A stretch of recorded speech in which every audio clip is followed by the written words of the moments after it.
Welcome to This Explainer.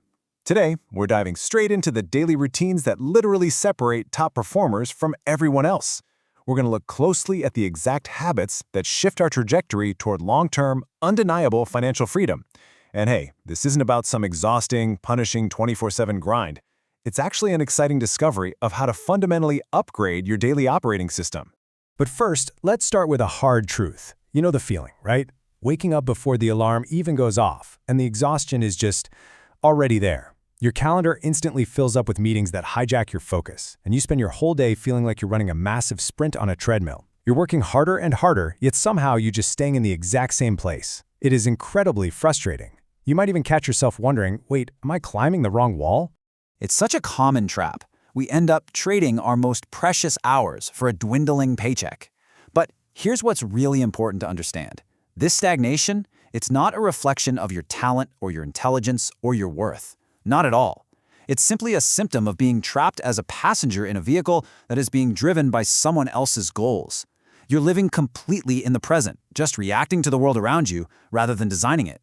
But true wealth, that begins the very moment you decide to seize the wheel. Which brings us to our first major concept, the architect mindset shift. Think of it like this. There's a huge contrast between two fundamental types of people. You've got the worker, who is trapped in the present, constantly driven by the immediate demands of everyone else, and entirely focused on just surviving the day. But then you have the architect. Architects focus on building scalable systems. They grab the wheel. They actively rewire their internal programming. The absolute game changer here is realizing that the ultra-wealthy don't magically have more hours in their day. They just have fundamentally better rituals and systems. When you shift your mindset from merely surviving the day to actively designing a system, well, literally everything changes. All right, moving on to part 2, defending your time. The whole foundation of defending your time boils down to something called temporal sovereignty. This is a relentless, almost obsessive focus on protecting your hours rather than just chasing cash. You absolutely have to stop treating your time as a renewable resource. Think about it. Money comes and goes, right? But time, it only goes. Every single hour you spend on some trivial distraction is an hour literally stolen from your actual goals. When you truly begin to value your time over your money, you are finally investing in your own freedom. I absolutely love this quote. Protect your energy as if it were a vital business asset. Because honestly, it is. Your energy, your deep focus, your drive, these are the real currencies of high achievement, and effectively protecting them requires you to master a very specific, crucial skill. And that skill is the art of refusal. This is the absolute, non-negotiable necessity of declining any meeting, any favor, or any request that doesn't perfectly match up with your core goals. Most people don't accomplish anything of real significance because they're simply too afraid to offend anyone. We say yes to that random brain-picking coffee meeting because we don't want to seem rude, and our energy ends up dying a slow death by 1,000 tiny calendar invites. Saying no is exactly what creates the breathing room you need for greatness. So how do we actually put this into practice every day? Enter nocturnal architecture. You have to organize and prioritize your daily tasks the night before you face them. This means laying out a clear strategic plan while the house is still quiet. Instead of waking up to a chaotic scramble, hitting snooze, and dreading your inbox, you enter the morning battlefield with total purpose. You replace that waking anxiety with a sharp sense of mission. That clarity, designed the night before, is absolutely the ultimate antidote to the anxiety of a busy life. Which leads us right into Section 3, building your biological capital.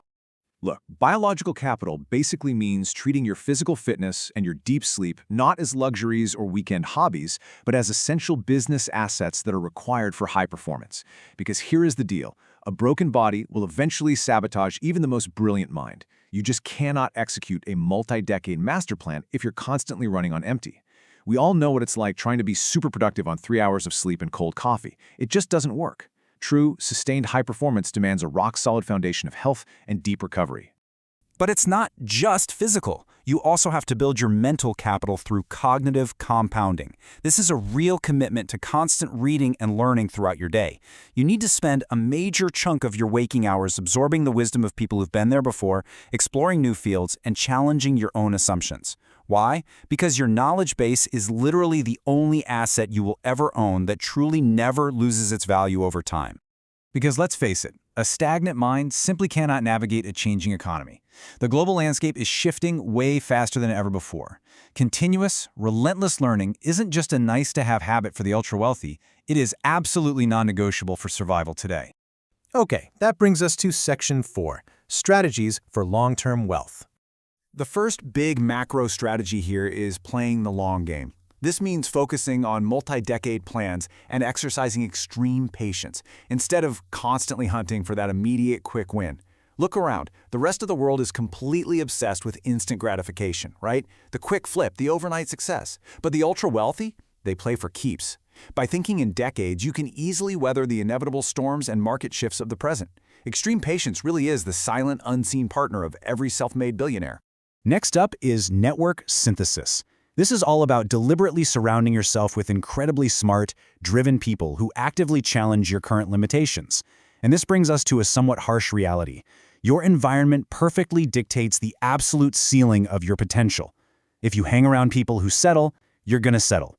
Which brings us to a really tough pill to swallow. If you are the smartest person in the room, you need to find a new room immediately. Seriously, genuine exponential growth only happens when you place yourself in the presence of those who have already achieved exactly what you want to achieve. They're the ones who will pull you up to their level. And this leads right into the idea of asset migration. Think about what happens when cash just sits idle in a bank. It sleeps. It slowly loses its purchasing power and practically guarantees your financial stagnation. But when you force that currency to migrate into value-generating vehicles, it actually goes to work for you.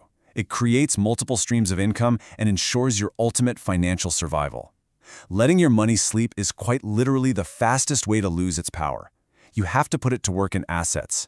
So, let's wrap this up with Section 5, choosing your first habit. Okay, you have the blueprint. Now you have to find the discipline to actually execute it. The path to the top is not paved with luck or magic or winning the lottery. It's built exclusively on deliberate, daily choices. The decisions you make tonight about your schedule tomorrow, the books you choose to read, the meetings you finally choose to decline, these are the building blocks of your future freedom. Your future self is waiting for you to step up and make the move. Because when it comes down to it, wealth is not found in the bank, but in the person you become while building it. The whole journey of adopting these habits, fiercely protecting your time, expanding your mind, building up that biological capital, it forces you to evolve. The money is really just a byproduct of the high-value person you are forced to become along the way. So I want to leave you with one final, vital question to think about today. Which habit will you start today to completely shift your trajectory? You definitely don't have to do all 7 overnight, but you must do one. Will you start practicing the art of refusal? Or maybe you'll organize your tasks tonight before bed. Just pick one of these architectural habits right now and take absolute control of the wheel. Thank you so much for joining me in this explainer, and I honestly can't wait to see what you build.